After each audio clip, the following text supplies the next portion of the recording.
참으로 찬양을 들으면서 가슴이 벅차고 정말 제 마음의 그 두근거림을 막을 수가 없습니다. 왜냐하면 하나님 앞에 처음 헌신했던 생각들이 나고 제가 이 상관교회로 오게 된 것도 하나님의 부르심이었다고 생각을 합니다. 그 말씀 가운데 하나님의 놀라운 은혜가 있기를 간절히 바랍니다. 기도하겠습니다. 주님 감사합니다. 아무것도 아닌 우리를 이렇게 부르셔서 정말 죄악 구덩이 똥덩어리에 떨어져 있는 우리를 구원하셔서 주님의 백성 삼아주시고 또 주님의 일꾼 삼아주신다고 하니 너무나 감사합니다.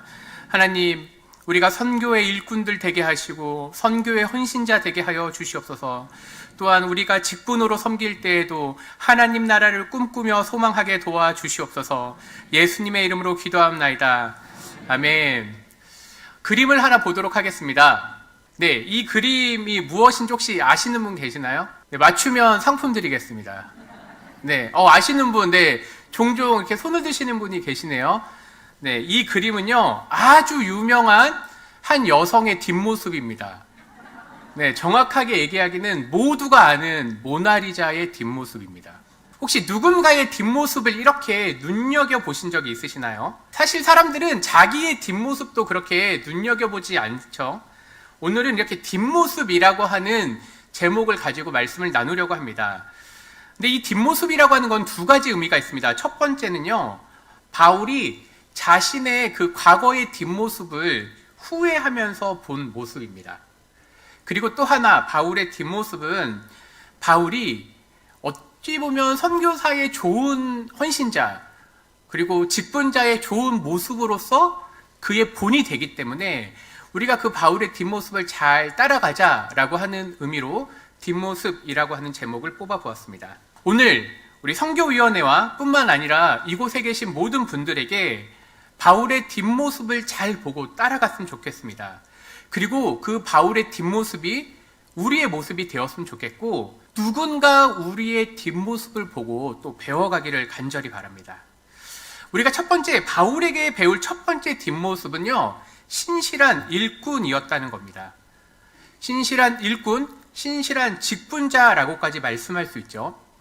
디모데전서 1장 12절 말씀은 이렇게 됩니다. 그리스도 예수 우리 주께 내가 감사함은 나를 충성되이 라고 하는 말을 신실하게, 주께서 나를 신실하게 여겨주셔서 직분을 맡기셨다. 근데 이 직분이라고 하는 단어를 사역 혹은 섬김이라고 하는 말로 번역도 가능합니다.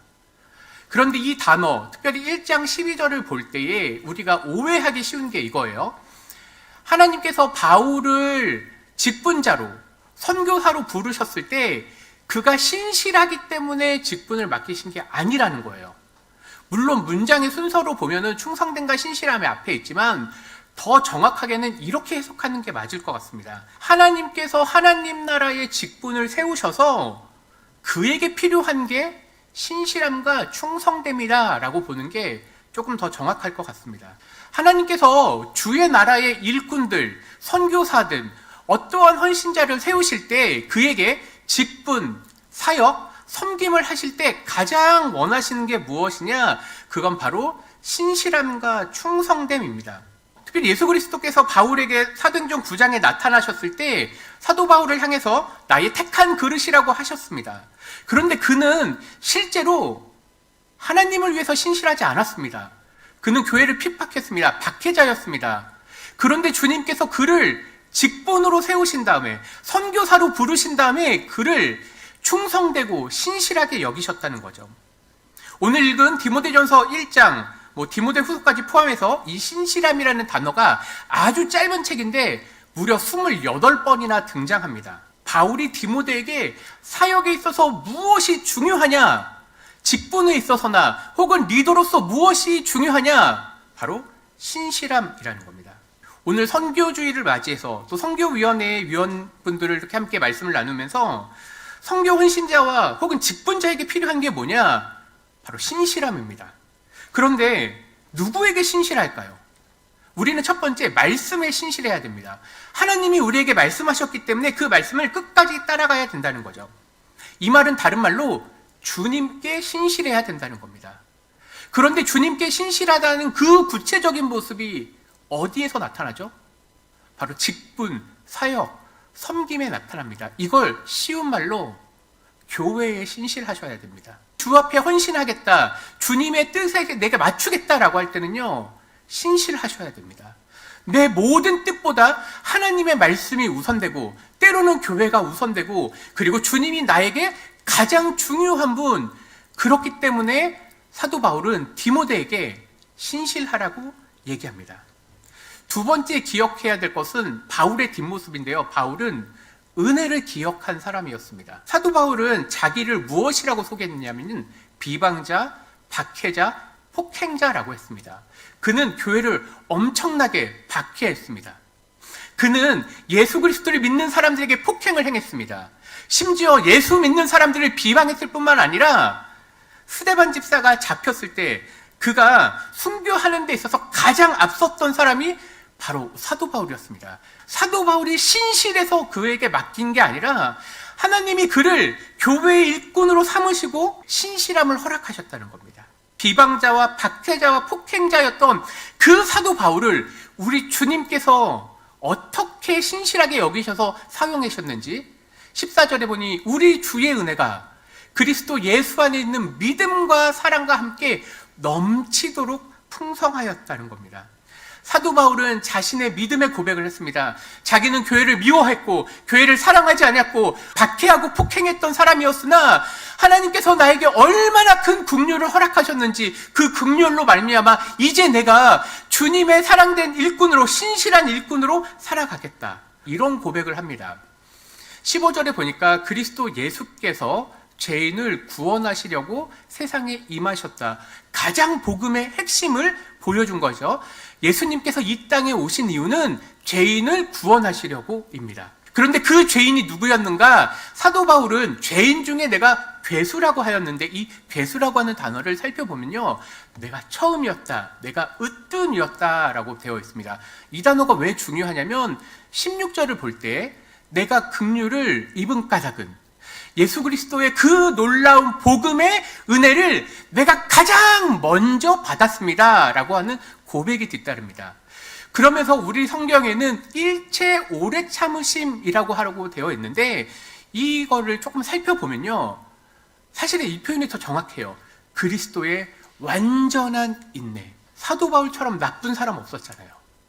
예수를 믿는다고 핍박하고 스데반이 죽는데 가장 먼저 앞섰던 바로 그 사람에게 예수님은 완전한 인내를 보여주셔서 그가 복음으로 나오게 하셨고 그에게 신실함을 허락하시고 그가 이제는 교회의 본이 되게 하셨다라고 하는 게 오늘 디모데전서에서 밝혀주고 있는 것입니다.